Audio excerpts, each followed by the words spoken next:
Hello, Anne. I hope I'm not interrupting your dinner or anything. Do you have a little time to talk? Oh, hi, Dad. We just finished dinner. Just sitting around watching TV. What's the matter? Can I help you with something? I hope it's nothing serious. No, nothing like that.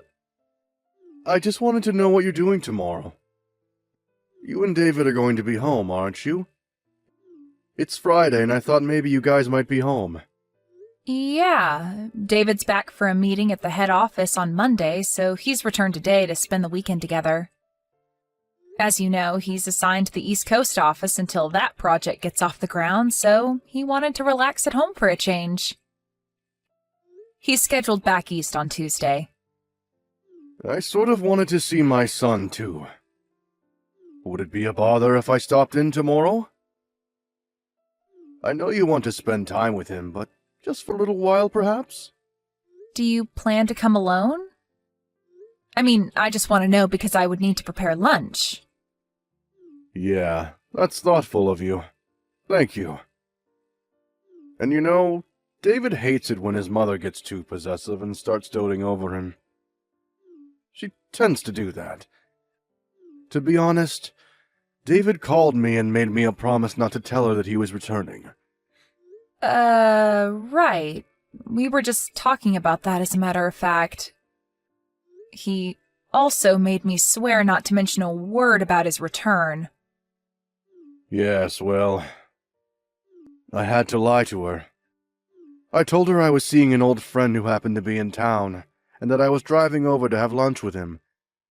I sort of feel bad lying to her, but I really have no choice.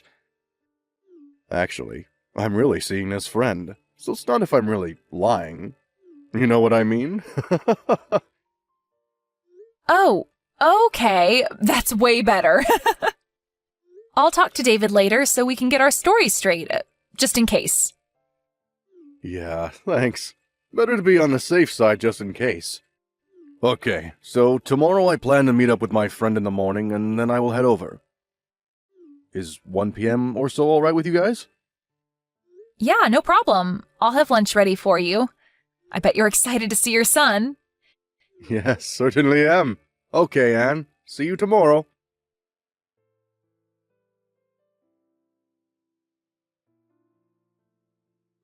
Hello, Anne. Are you there? Pick up, would you please? I want you to clean the house tomorrow, and I won't take no for an answer. So what I want you to do is take the day off and drive over here at noon or so. Please start with the living room. It needs a good vacuuming. Excuse me? This is all kind of sudden, isn't it? I said no excuses! You have your car, right? Pick up some floor cleaner on your way here, would you? We're out. After you're done cleaning, I need you to go out and do some grocery shopping. I have to replenish some big item stuff. Case of bottled water and a case of canned soup. I've got a whole list here. And you know I have a bad back, so help me out here, would you? I'm sorry, but I just can't make it tomorrow. I already made an important appointment. I really can't change it. What did I just say? I said I will not take no for an answer. Besides, what's more important than helping out your husband's mother when she's in trouble? You better get your priorities straight, Anne. Well, my priority tomorrow is that I have an important schedule that I cannot change no matter what. I'm afraid you're going to have to take that no for an answer. End of story. But I'm willing to help you out on another day, but as for tomorrow, it's not going to happen. I'm really sorry about that. I'm just asking you to do a little cleaning and shopping for me, for Pete's sake. That's the least you can do for your mother. Mother? Where do you think I live? You're at least an hour and a half drive away.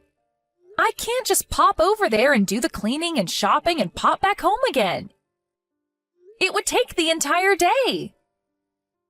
Am I hearing you right? What's an hour and a half drive anyway? That's nothing. You know what people call women like you. They call people like you foot draggers. A lazy bum is what you are. I just cannot understand why David even married you. How can you act this way towards your mother-in-law? No matter what you say, Mother, I'm not changing my schedule, and that's that. No further discussion required. Goodbye.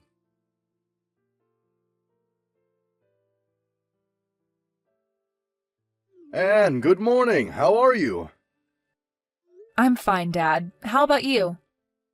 Yeah, not too bad. Just finished meeting with my friend. I'm on my way there now. I should get there in about 20 minutes. No change of plans, I hope? No changes. Just be careful driving over here. The traffic seems a bit heavy today. No need to pick up anything on the way. We're all set for lunch.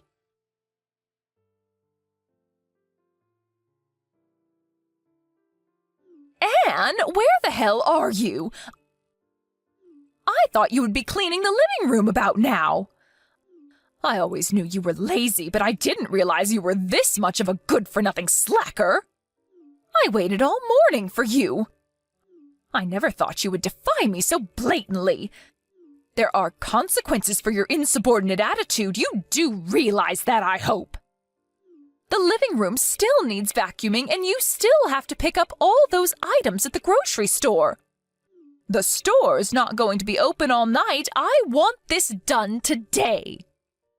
This is the job of the daughter-in-law. You must get over here right this minute and get to work. I want you here in 30 minutes, no ifs, ands, or buts about it. You hear me, Anne? There will be consequences if you disobey me. As punishment for defying me and not showing up as I asked, you are going to have to prepare dinner tonight, too. And I'm not talking about slapping a ham and cheese sandwich together. A proper dinner, you got that? Mother, are you finished? You were going on, and I couldn't get a text in edgewise. I thought I told you I wasn't going over there. I have another important appointment that I cannot cancel. I thought you understood. And I thought I told you to give your mother-in-law priority above all others, didn't I? I said my answer was no. And I wanted no further discussion about it. What is so hard to understand about that? You really are one cheeky woman, Anne. And to think that my dear son, my precious David, married you, what was he thinking? You're just a deadbeat wife, you know what, Anne? I want you to divorce my son and disappear from our family forever. That's what I want from you. Mom, I would refrain from such name-calling if I were you. It's not as if we're simply talking face-to-face. All this is recorded and saved. Name-calling, huh? I'm being kind. I have worse things I want to call you, but I'm holding back. Besides, what I'm doing is providing discipline to a disobedient daughter-in-law. That's what I'm doing.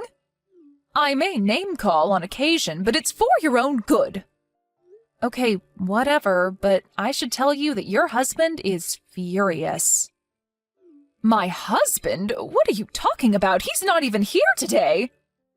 He's off meeting some old friend that's in town.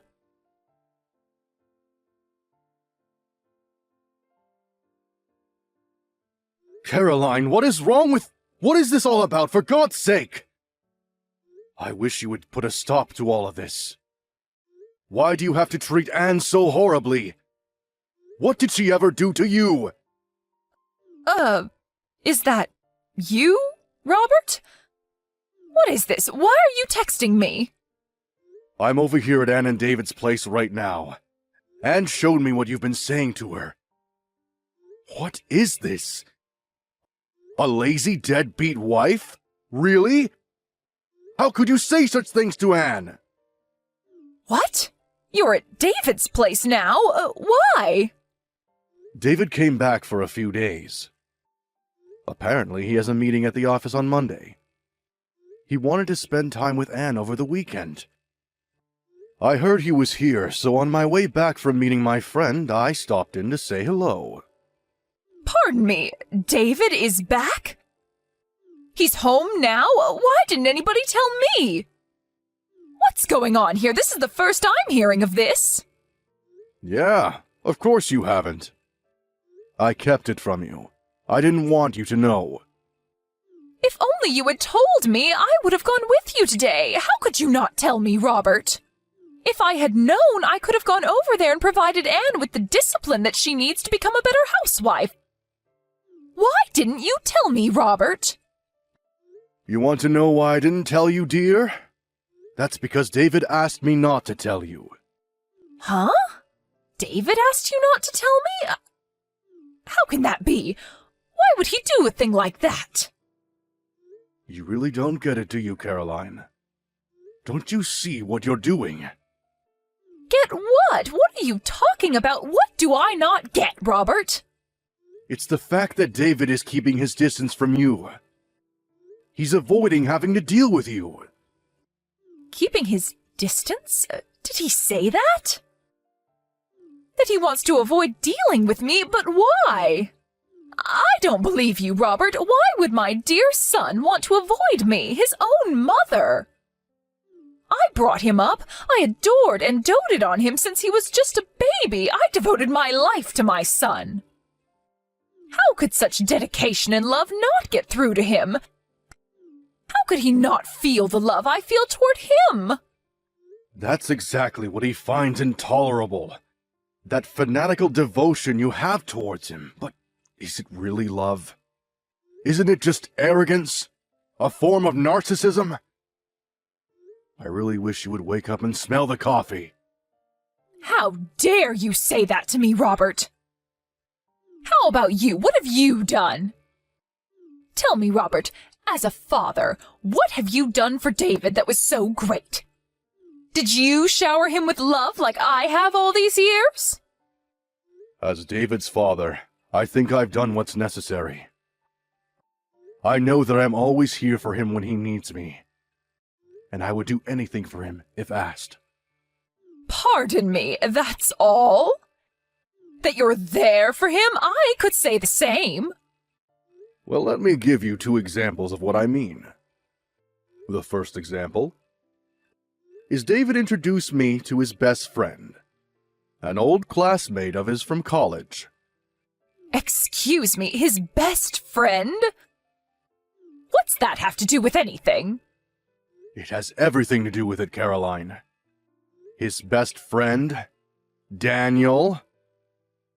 You know Daniel, right? Wait, Daniel? Are you talking about that Daniel? He's that parentless boy, that orphan, that Daniel? I told him not to associate with him. He is not of our caliber. That's the one. You do remember him, don't you? How could he be David's best friend? You must be mistaken. You know that people like that, kids who grow up without parents, don't amount to much. Well, that Daniel that you so abhor, he's currently the CEO of a major corporation. A corporation that generates over $1 billion a year. No, that can't be. Not that orphan. He graduated from a top university all on his own. Finished at the top of his class right after he graduated. He started his own company and in no time built it to what it is today. When David first met him, he told me that I knew Daniel would go far. That he'd succeed beyond anyone's wildest dreams. And he was right. Unlike you, David has a good eye for people. He knew Daniel would make a name for himself someday. He had no doubt in his mind. That Daniel? That parentless young man? He runs $1 billion company. He's the CEO of this company? Are you serious? And the second example. This concerns Anne, David's wife and your daughter-in-law. David introduced me to her 2 years before they even got married. He told me that he was in love with her and was seriously thinking about marrying her. He introduced Anne to you 2 years before they got married? That's right. At the time, he told me he was going to introduce you to Annie right before getting married. As I recall, it was like 2 or 3 months before, wasn't it? He was sure you'd kick up a fuss and would totally reject the marriage outright. Is that why he rejected that nice woman that I was going to introduce to him back then? It was because he was already going out with Anne? He was already planning to marry her? Is that what you're saying? That's exactly what I'm saying. And who was this woman you were going to introduce him to anyways? You know her too. It's Sandy. From when he was in high school. You remember her. Wait a second, Caroline. That's Sandy? Are you out of your mind? Why are you so shocked? I worked with her at the mall. She's so nice and very energetic and friendly. She would have been perfect for David. Did you know that their father is a company president? Sandy is much more suited for David than Anne. Wasn't her father just some company clerk or something? I never really asked her. You're forgetting one thing, Caroline. I heard that this Sandy has 3 kids, and she's not even married, for God's sake! On top of that, they aren't even sure who the father is, and you wanted David to marry this girl? Pardon me? Where did you hear that? Not only does she have 3 kids, she's been divorced twice. I heard that her parents are so fed up that they're not even talking anymore. Is that true? You're not making that up, are you? I had no idea Sandy had... Everybody knows everybody around the area. Where have you been? I'm surprised one of your lady friends weren't gossiping about it. Your discriminatory views are apparent, Caroline. You only look at things superficially. How could you say that? Are you saying that I'm prejudiced? That was not my intention. I'm so glad that David has an eye for people. He knows good people when he sees them. If we had left it up to you to decide who David should marry, I'm sure he would have suffered the consequences. I'm glad he defied you and made his own decisions. His life would have been very different. I thought only of his happiness. I thought it was best for him, that's all. We really got off track, haven't we? I suspected that you probably had ill will towards Anne and probably call her a name or two. But this? Are you serious, Caroline? How could you call her such despicable names? Like I was saying, this was merely part of disciplining her. She'll never be a good housewife if she's not taught proper manners. Lazy deadbeat wife is going a little too far, isn't it? You come off as a hateful bully is all. David is standing right here next to me. He's in total agreement. You've gone too far, Caroline. No, this can't be. David wouldn't feel that way toward me. I'm going to head home pretty soon. You will be home, I hope. We need to sit down and talk, Caroline. We need to discuss our future. Discuss our future? What are you talking about? 10 years ago, I was forced to accept defeat because of your reaction. Your total hysteria. But this time, I've had it. There are just too many complications involved this time. I cannot ignore it any longer. Unlike 10 years ago, my mind is set. There is no one who is going to change my mind. You can become enraged all you want. Become hysterical all you want. My decision is final. Huh? What do you mean, final? Are you serious, Robert?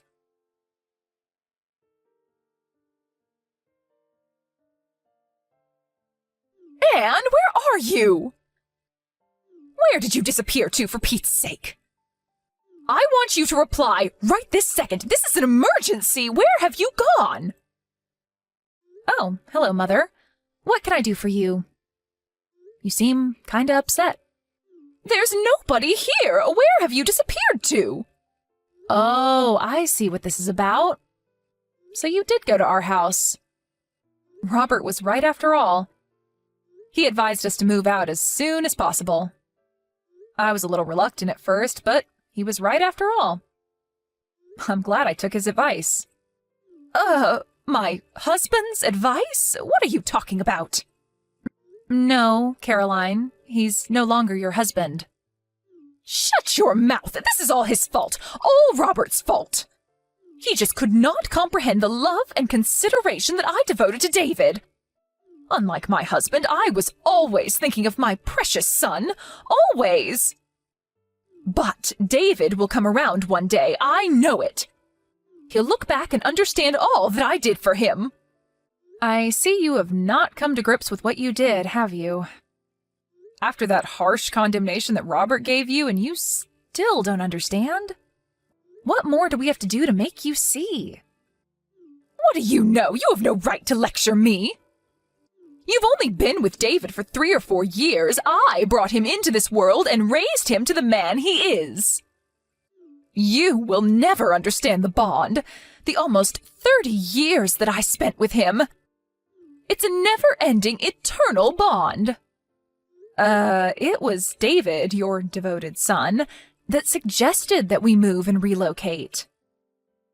More accurately, he made the decision to take me to his current place of employment. He put in a transfer to the position back east. He wants to make it permanent, and the company agreed. You're moving there? To his current office? Seriously? What about your own job? Did you quit? No, of course not. I was permitted to work remote, so I can work from anywhere now. Very convenient, actually. I see. Well, then I will pack some things and be over there by the end of the week. I don't think so, Caroline. The address over here is not the one you were told. That was a company dorm. We found a more permanent place. What? You found a new place already? Where is this new place? I'm sorry, but I'm not permitted to divulge that information. After all, we moved in order to get away from you, so why would we tell you? You're trying to pull David and I apart! All I'm doing is obeying David's requests. As his wife, I have to obey his every command, right? Isn't that what you always told me? I can't believe that. David would never do that. You're hiding it from me. David will tell me, I'm sure of it. Okay, whatever. Think how you like. I really don't care if you believe me or not, to be honest. But if you continue to disregard David's feelings, if you continue to deny reality, I'm afraid you'll never see your son again. Pardon me? Not see my son? Not see my David ever again? There is nothing further for me to say to you, so maybe we can cut it short. What do you say? Goodbye. Wait, Anne, don't cut me off. What do you mean I won't ever see my son again?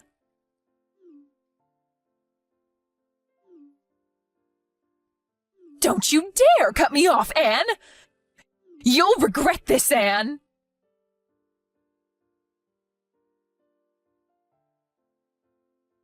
No matter what we said, no matter how we tried to explain it to her, she just could not accept the fact that David was sick and tired of her abnormal devotion and love for him.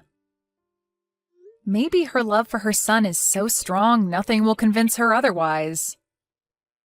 David tried various ways to make his mother understand his feelings, to no avail. He came to me and his father for advice after countless attempts to reconcile with his mother. She was his mother, after all, and he wanted to settle the matter without breaking up the family. After his parents finally divorced, he sighed with relief, saying to me one night at the dinner table, "It's finally over." he finally seemed at peace with himself. My father-in-law was much the same way, apologizing for making us wait for so long.